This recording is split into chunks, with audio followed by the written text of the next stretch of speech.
Hello, beautiful people. I wanted to record this video because we've finished up our Marching Out tour, and I wanted to talk a little bit about what it was like being on stage and basically going on tour and pretty much everything in between. So we were contacted about, I guess, like 2 months ago and asked by Fujiwara-san if we could participate in a tour that Gus G, Ronnie Romero and Mark Bowles are doing. And, we're super excited, of course, because, Gus G's Aussie's ex-guitar player.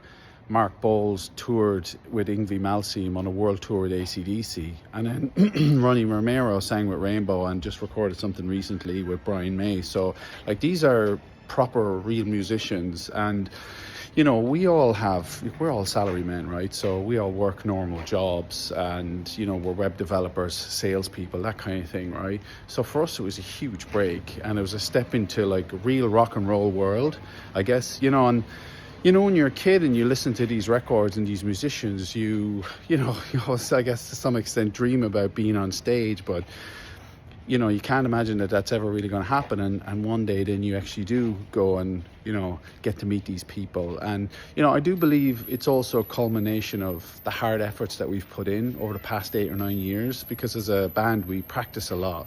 We think about a lot of things and we know a lot of AC/DC songs. I think we put on a pretty good show. But basically, I was involved in pretty much everything. So the first task for me was to transfer money to one of the musicians overseas to help with the foreign remittance. And then for some reason, they wanted me to translate for them. So, I got called up by the Japanese band to translate between them and Gus G on the last day. There are some things he wanted to change about the sound on the stage just before the Tokyo show. And we played 3 shows, which was Osaka on the 3rd, and then we played Nagoya, and then we played Tokyo on the 10th. And that was the last show. And, I think we really learned a lot. So it's good to learn and see how real musicians prepare for shows and also how long they spend practicing.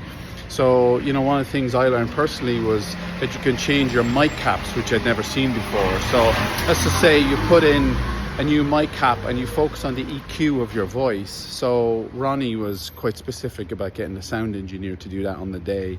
And then, obviously Gus G had some particulars that he wanted to change on the stage.